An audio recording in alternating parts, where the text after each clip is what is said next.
மிதுன ராசிக்காரங்க நல்லது கெட்டதை முழுசாக தெரிஞ்சவங்க, புதன் பகவான ராசி அதிபதியாக கொண்டவங்க, எல்லா இடங்களையும் நேர்மையும் உண்மையும் மட்டுமே நம்பக்கூடியவங்க. உங்களுக்கு சொந்தமோ பந்தமோ அது தப்புனா அது தப்பு தான், வெட்டு ஒன்று துண்டு ரெண்டுன்னு பேசக்கூடியவங்க. உங்களை ஒருத்தர் பஞ்சாயத்துக்கு கூட்டு போகிறாங்க அப்படின்னா நீங்கள் கூட்டு போகிற பக்கம்லாம் சப்போர்ட் பண்ண மாட்டீங்க. விசாரிச்சுட்டு எந்த தரப்பு நியாயம் இருக்குதோ அங்கே தான் நீங்கள் சப்போர்ட் பண்ணுவீங்க.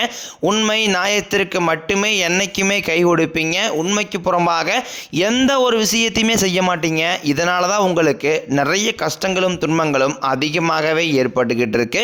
தங்களுடைய கஷ்டத்தையும் கண்ணீரையும் கடுகளவு கூட மற்றவங்களுக்கு தெரியாமல் பார்த்துக்குவாங்க. இதனால் பார்க்குறவங்க எல்லாருமே மிதுன ராசியா இவங்களுக்கு என்னப்பா சூப்பராக இருக்கிறாங்க, இவங்களுக்கு என்ன குறைச்சல் அப்படின்னு தான் நினச்சிட்டு இருக்கிறாங்க. ஆனால் சாப்பாட்டு கூட கஷ்டப்படுறது உங்களுக்கு மட்டும்தான் தெரியும். கஷ்ட காலத்தில் திரும்பி பார்க்க கூட ஆள் கிடையாது. ஏதோ தட்டு மாதிரி எந்திரிச்சு நிற்கிறப்போ உங்களை குறை சொல்றதுக்குன்னே நிறைய பேர் தேடி வருவாங்க. உங்கள் சொந்தக்காரங்க நண்பர்களுக்கு ஒரு தேவை இருக்குதுன்னா மட்டும்தான் உங்ககிட்ட வருவாங்க. அந்த தேவை முடிஞ்ச உடனே உங்களை தூக்கி போட்டுருவாங்க. மறுபடியும் அவங்க வந்து உங்ககிட்ட உதவின்னு கேட்பாங்க. அவங்க உங்களுக்கு முன்னாடி பண்ண துரோகத்தை எல்லாமே மறந்துட்டு மீண்டும் அவங்களுக்காக உதவி செஞ்சு ஏமாறக்கூடியவங்க தான் நீங்கள். வாழ்க்கையில் எப்படியாவது முன்னேறிடணும் அப்படிங்கிறக்காக தினம் தினம் கஷ்டப்பட்டு உழைக்கிறவங்க தான் மிதுன ராசிக்காரங்க. கடந்த காலகட்டங்களில் தங்களுடைய வாழ்க்கையில் நீங்கள் நல்லது நடக்க போகுதுன்னு நினச்சிட்டு இருந்திருப்பீங்க. ஆனால் உங்களுக்கு அந்த டைமில் ஒரு மிகப்பெரிய ஏமாற்றம் தான். இந்த விரயச்சனி மூலமாகவும் கர்மச்சனி மூலமாகவும் நிறைய கஷ்டங்களும் துன்பங்களும் இழப்புகளும் மட்டுமே நீங்கள் அதிகப்படியாகவே சந்திச்சிருப்பீங்க. சொந்த பந்தத்தை இழந்தீங்க, சொத்துக்களை இழந்தீங்க, தங்களுக்கு நெருக்கமாக இருக்கக்கூடிய உறவுகளையுமே இழந்தீங்க. கடைசியாக நான் மட்டும்தான் எல்லாத்தையுமே இழந்துட்டு நிற்கிறதா இருக்குது, எனக்கு உயிர் வாழவே பிடிக்கலைன்னு சொல்லிக்கிட்டு இருக்கீங்க. இதுக்கு மேலே என்னால் வாழவே முடியலை சாமி, தயவு செஞ்சு என்னை வந்து உன் கூடையே கூட்டிக்கிட்டு போயிரு. நான் இவ்வளோ கஷ்டப்பட்டதுக்கப்புறம் எனக்கு வாழ்க்கையில் வாழுங்கிற எண்ணம் சுத்தமாகவே போயிருச்சு. உங்கள் மனசில் கவலையும் துன்பம் தான் அதிகமாகவே இருக்குது. நீங்கள் செய்யக்கூடிய ஒவ்வொரு விஷயத்தையுமே தடுப்பதற்கும் உங்களை அவமானப்படுத்துவதற்கும் இங்கே நிறைய நபர்கள் முயற்சி பண்ணிக்கிட்டு இருக்காங்க. இது எல்லாமே தெரிஞ்சுமே கூட நீங்கள் என்னமோ பண்ணுங்க, எனக்கு என்ன வந்துச்சு அப்படின்னு தன் வேலையில் மட்டும் என்றைக்குமே குறிக்கோளாக இருக்கிறவங்க தான் நீங்கள். ஏன் எனக்கு மட்டும் ஏன் இவ்வளோ கஷ்டம் வருது, என்னுடைய வாழ்க்கையில் நான் யாருக்குமே கெடுதலையோ கஷ்டத்தையோ துன்பத்தையோ கொடுத்ததில்லை, எனக்கு மட்டும் ஏன் இந்த மாதிரி எல்லாமே நடக்குது அப்படின்னு தான் பெரும்பாலான நபர்கள் சொல்லிக்கிட்டு இருக்கீங்க. உங்களுக்கு பிரச்சனைங்கிறது வரும், அது கொஞ்ச நாள் இருக்கும், அதுக்கப்புறம் அந்த பிரச்சனை போயிடும். இந்த மாதிரி பிரச்சனை வரும் போகும் அப்படிங்கிற நிலைமையில தான் நிறைய நபர்கள் வாழ்ந்துக்கிட்டு இருக்கீங்க. நீங்கள் என்னதான் பிரச்சனையை தவிர்த்தாலும் ஏதாவது ஒரு சூழ்நிலையில் உங்களை நோக்கி பிரச்சனையும் கஷ்டமும் வந்துக்கிட்டு தான் இருக்குது. ஆனால் இனி வரக்கூடிய நாட்களில் உங்களுக்கு இன்பத்தையும் மகிழ்ச்சியும் மட்டுமே தரக்கூடிய ஒரு காலகட்டமாகவே அமைஞ்சிருக்குது. இது நாள் வரைக்கும் நடந்த கெட்ட விஷயத்தை எல்லாமே விட்டுருங்க. ஆனால் இனி வரக்கூடிய நாட்களில் இருந்து உங்களுக்கு எப்படிப்பட்ட நன்மைகள் நடக்க போகுது அப்படிங்கிறத பற்றி தான் இந்த பதிவில் நாம் தெளிவாக பார்க்க போகிறோம். கடந்த 2025 மிக மோசமான ஒரு நரக வாழ்க்கையில் வாழ்ந்தவங்க தான் நீங்கள். சரி, 2025 முடிஞ்சு போச்சு. இந்த 2026 நிச்சயம் நம்மளுக்கு ஒரு மாற்றம் வரப்போகுதுன்னு வந்த உங்களுக்கு ஜனவரி, பிப்ரவரி, மார்ச், ஏப்ரல் ஆகிய 4 மாதங்கள் ஒரு மிகப்பெரிய ஏமாற்றம் தான். கடந்த காலகட்டங்களில் எவ்வளோ கஷ்ட துன்பங்களை சந்திச்சிங்களோ அதையே தான் இந்த 4 மாதங்களையும் சந்திச்சிருப்பீங்க. ஏன்னா நம்ம வாழ்க்கை மாறவே மாறாதா அப்படின்னு நினச்ச உங்களுக்கு இனி வரக்கூடிய இந்த மே மாதத்துக்கு பிறகு உங்களுக்கு நல்ல ஒரு முன்னேற்றம் அப்படிங்கிறது காத்துக்கிட்டு இருக்குது. மே முதல் வாரத்தில் பார்த்தீங்கன்னா உங்களுக்கு சனி பகவான் வந்து வக்ர நிவர்த்தி அடைகிறாரு. அது என்ன சாமி வக்ர நிவர்த்தி அப்படின்னு நிறைய பேர் கேட்பீங்க. அதாவது பார்த்தீங்கன்னா இத்தனை நாட்களாக நெகட்டிவாக செயல்பட்டு கொண்டிருந்த சனி பகவான் தற்பொழுது உங்களுக்கு ப்ளஸ்ஸாக மாறி செயல்பட ஆரம்பிக்கிறாரு. அப்படி மாறனால என்னாகுன்னு பார்த்தீங்கன்னா கடந்த காலகட்டங்களில் சனி பகவான் மூலமாக உங்கள் வாழ்க்கையில் நீங்கள் எதையெல்லாமே இழந்துட்டு கஷ்டப்பட்டு இருக்கிறீங்களோ அது அனைத்தும் திரும்ப பெறக்கூடிய ஒரு காலகட்டமாகவே பார்க்கப்படுது. அது மட்டும் இல்லாமல் சனி பகவானை பொறுத்த வரைக்கும் நீங்கள் செய்த கர்மாவிற்கு ஏற்ற தண்டனை தான் ஃபஸ்ட்டு கொடுப்பாரு. அதன் பிறகு உங்கள் வாழ்க்கையில் நல்ல ஒரு முன்னேற்றத்திற்கு நிச்சயம் அவர் ஒரு வழிவகை செய்வார். அதை மட்டும் இல்லாமல் சனி பகவான் கொடுக்க நினைத்தார் எவர் தடுப்பார், அந்த பழமொழிக்கு ஏற்றவாறு இந்த மே மாதத்திற்கு பிறகு சனி பகவான் மூலமாக நல்ல ஒரு முன்னேற்றம் அப்படிங்கிறது கண்டிப்பாகவே உங்களுக்கு ஏற்பட போகுது. அதை தொடர்ந்து பார்த்தீங்கன்னா உங்களுக்கு குருவுடைய வக்ர நிவர்த்தி. இத்தனை நாட்களாக குரு பகவான் பார்த்தீங்கன்னா உங்கள் ராசியில் 9ஆம் இடத்துல இருந்ததுனால தான் பொருளாதாரத்தில் ஒரு மிகப்பெரிய ஒரு பின்னடைவு அப்படிங்கிறது ஏற்பட்டு இருந்திருக்கும். தற்பொழுது 9ஆம் இடத்துல குரு பகவான் 3ஆம் இடமான லக்னஸ்தானத்தை நோக்கி வரதுனால இத்தனை நாட்களாக கிடைக்காம இருந்த ஒட்டுமொத்த குரு பெயர்ச்சி பலன்களும் இந்த மே மாதத்திற்கு பிறகு உங்களுக்கு முழுமையாக கிடைக்க போகுது. இந்த 2026 மீதி இருக்கக்கூடிய நாட்களை பொறுத்த வரைக்கும் உங்களுக்கு குரு பகவானுடைய காலகட்டமாகவே பார்க்கப்படுது. பொருளாதாரத்திலும் சரி, குடும்ப வாழ்க்கையிலும் சரி, தொழில் வாழ்க்கையிலும் சரி நல்ல ஒரு முன்னேற்றம் அப்படிங்கிறது கண்டிப்பாகவே உங்களுக்கு குரு பகவான் மூலமாக நிச்சயம் ஒரு முன்னேற்றம் முன்னேற்றம் அப்படிங்கிறது ஏற்படும். அதை தொடர்ந்து பார்த்தீங்கன்னா சுக்கிர பயிற்சியை பொறுத்த வரைக்கும் சுக்கிரனை ராசி அதிபதியாக கொண்டது ரிஷப ராசிக்காரங்க. ஆனால் தற்பொழுது பார்த்தீங்கன்னா இந்த சுக்கிர பயிற்சியோட முழு பலன்களும் உங்களுக்கு முழுமையாக கிடைக்க போகுது. ஏன்னா சுக்கிர பயிற்சி காலகட்டங்களில் சுக்கிர பகவான் பார்த்தீங்கன்னா ரிஷப ராசியை விட்டு இப்போ உங்களுடைய ராசி புதன் வீட்டுக்கு வந்திருக்காரு.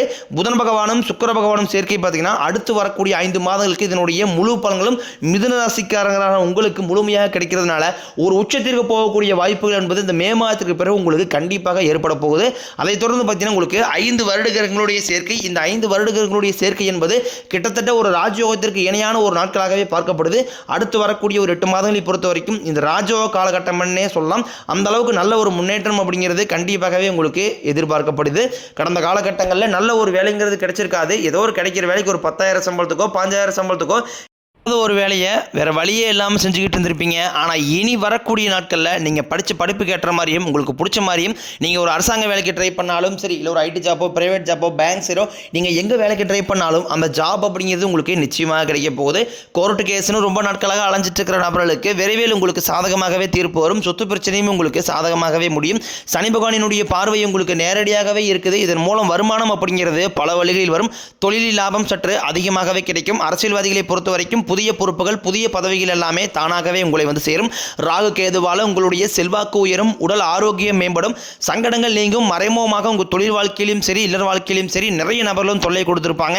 இனி அவர்களுடைய தொந்தரவுங்கிறது முழுவதுமாகவே இருக்காது. கடந்த காலகட்டங்களில் நீங்களும் ஒரு கம்பெனியில் இரவு பகல் பார்க்காம உழைச்சிட்டு இருந்திருப்பீங்க. உங்களுடைய சொந்த கம்பெனியாக நினச்சி வேலை செஞ்சுருப்பீங்க. ஆனால் உங்களுக்கு இது நாள் வரைக்கும் சரியான ஒரு அங்கீகாரம் அப்படிங்கிறது கிடைச்சிருக்காது. உங்களுக்கு அப்புறமோலும் கூட நிறைய நபர்கள் வேலைக்கு வந்திருப்பாங்க. அவங்களுக்கு நிறைய சலுகை எல்லாமே கிடைச்சி நல்ல ஒரு முன்னேற்றத்திற்கு போயிருப்பாங்க. ஆனால் நீங்கள் மட்டும் எப்படி வேலைக்கு வந்து சேர்ந்தீங்களோ அதே மாதிரி தான் இன்னை வரைக்கும் இருந்திருப்பீங்க. ஆனால் இனி வரக்கூடிய நாட்களில் உங்களுக்கு சம்பள உயர்வு பதவி உயர்வு உங்களுக்கு மேலே இருக்கக்கூடிய அதிகாரிகளுடைய ஆதரவு முதற்கொண்டும் உங்களுக்கு கிடைக்க போகுது. இனி உங்கள் வார்த்தைக்கு மதிப்பு மரியாதை கிடைக்கும். அந்தஸ்தில் நீங்கள் எதிர்பார்த்த உயர்வுக்கு போக போகிறீங்க. இனி நினைச்சது எல்லாமே நடக்கும். தொழிலில் வியாபாரம் தடைகள் அனைத்தும் விலகும். லாபம் அதிகமாக கிடைக்கும். முன்னேற்றம் உண்டாகும். வரவேண்டிய பணம் விரைவில் கைக்கு வந்து சேரும். குடும்பத்தில் நெருக்கடிகள் விலகும். செல்வாக்கு அந்தஸ்து உயரும். வெளிநாட்டு முயற்சிகள் வெற்றியை தரும். தெய்வ சிந்தனை அதிகமாகும். பெரியோர்களுடைய உதவிகள் கிடைக்கும். உறவுகளில் இருந்த சண்டை சச்சரவு முழுவதுமாகவே விலகும். புதிய நண்பர்கள் உங்களுக்கு உதவி செய்வாங்க. தொழிலில் ஏற்பட்ட நெருக்கடிகள் நீங்கும். முனைய கிடந்த நிறுவனங்கள் மீண்டும் இயங்கும். வியாபாரத்தில் எதிர்பார்த்த லாபம் கிடைக்கும். புதிய தொழில் தொடங்கக்கூடிய முயற்சிகள் அனைத்தும் கண்டிப்பாக உங்களுக்கு வெற்றியை தரும். கடந்த காலகட்டங்களில் திருமண நிலை அப்படிங்கிறது பார்த்தீங்கன்னா உங்களுக்கு நிறைய பிரச்சனையும் சிக்கலையுமே பெரும்பாலும் சந்திச்சிருப்பீங்க. இதில் குறிப்பாக பார்த்தீங்கன்னா பெண்களுக்கு ஏதாவது ஒரு வகையில் திருமணம் அப்படிங்கிறது எளிமையாகவே அடைஞ்சிருது. ஆனால் ஆண்கள் தான் ரொம்ப ரொம்ப பாவம். அடிச்சு பிடிச்சி நிச்சயதாரத்து வரைக்கும் போனால் கூட அக்கம் பக்கம் இருக்கிறவங்க தெரிஞ்சவங்க கெடுத்து நிறைய நபர்கள் இருக்காங்க. அது மட்டும் இல்லாமல் ஜாதகத்திலையும் பார்த்தீங்கன்னா சுத்த ஜாதகம் ராகுகேது ஜாதகம் செவ்வாய் ஜாதகம் இருக்கிறதுனால திருமண தடை அப்படிங்கிறது உங்களுக்கு அதிகமாகவே ஏற்பட்டுக்கிட்டு இருக்கு. இது அனைத்தும் இனி வரக்கூடிய நாட்களில் முழுவதுமாகவே நிவர்த்தி அடைஞ்சு விரைவில் நீங்கள் திருமண வாழ்க்கைக்குள்ளே அடியெடுத்து வைக்க போறீங்க. வாழ்க்கை துணையை இழந்த மிதுன ராசி ஆண்களோ பெண்களோ அடுத்து வந்து செகண்ட் மேரேஜ், அதாவது இரண்டாவது திருமணம் பண்ணலாமா வேண்டாமா அப்படிங்கிற ஒரு மிகப்பெரிய குழப்பத்தில் இருப்பீங்க. அப்படி இரண்டாவது திருமணம் பண்ணும்போது சொந்தக்காரி தப்பா பேசிடுவாங்களா, ஊருக்காரி தப்பா நினைச்சிருவாங்களா, அவங்க நினைப்பாங்க இவங்க நினைப்பாங்க அப்படின்ட்டு நிறைய நபர் வந்து இரண்டாவது திருமணத்தை பற்றி யோசிக்காம இருக்கீங்க. இப்போ இருக்கக்கூடிய பொருளாதார சூழ்நிலையும் இப்போ இருக்கக்கூடிய காலகட்டத்தை வச்சு பார்க்கும்போது ஒரு சிங்கிள் பேரண்டால் இந்த சொசைட்டியை சர்வே பண்ணுறது ரொம்ப ரொம்ப கடினம். நீங்கள் எதிர்பார்த்த மாதிரியே நல்ல ஒரு மறுவாழ்க்கை அப்படிங்கிறது நிச்சயம் உங்களுக்கு அமையும். காதலிப்பவர்களுக்கு இந்த 2026 இனி வரக்கூடிய நாட்களில் அந்த காதல் கண்டிப்பாக கைகூடும். வீட்டில் போய் சொல்லும்போது பேரண்ட்ஸே உங்களுக்கு முன்னாடி நின்று திருமணம் செய்து வைக்கக்கூடிய வாய்ப்புகள் என்பது உங்களுக்கு அதிகமாகவே உள்ளது. அது மட்டும் இல்லாமல் தற்போது நடந்து முடிஞ்ச இந்த 10ஆம் வகுப்பு 12ஆம் வகுப்பு பொது தேர்வு ரிசல்ட் நினச்சி நிறைய மாணவர்கள் பயந்துகிட்டு இருக்கீங்க. நீங்கள் நினச்ச மாதிரியே 400 450 500 மார்க்குக்கு மேலே மதிப்பெண் அப்படிங்கிறது கண்டிப்பாக கிடைக்க போது. நல்ல ஒரு கல்லூரியிலையும் போய் அடுத்த கட்ட படிப்பை நீங்கள் தொடர போகிறீங்க.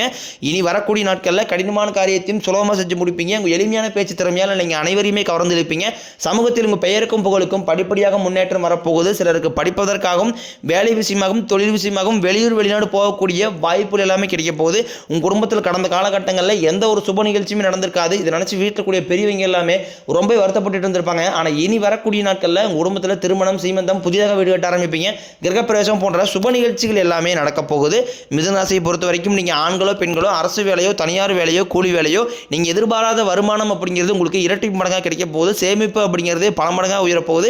இதன் மூலமாக கடந்த காலகட்டங்களில் ஏற்பட்ட கடன் பிரச்சனை அனைத்தும் வரக்கூடிய நாட்களில் ஒரு பைசா கடன் இல்லாமல் அனைத்து விதமான கடன்களையுமே கட்டி முடிக்க போறீங்க. உங்களுடைய வளர்ச்சியை கண்டு உங்களை விட்டு போன உறவுகள் எல்லாமே மீண்டும் உங்களை தானாகவே தேடி வர போகிறாங்க. அதாவது பார்த்தீங்கன்னா பல நாள் கழிச்சு அந்த உறவெல்லாம் மீண்டும் உங்களோட சேர்றதுனால அவர்கள் மூலமாகவே நல்ல ஒரு முன்னேற்றம் அப்படிங்கிறது கண்டிப்பாகவே உங்களுக்கு ஏற்பட போகுது. முடிஞ்ச அளவுக்கு தவறான உறவு என்று தெரிந்தாலும் உடனடியாக அந்த உறவை விட்டு கொஞ்ச நாட்கள் விலகி இருப்பது உங்களுக்கு ரொம்ப ரொம்ப நல்லது.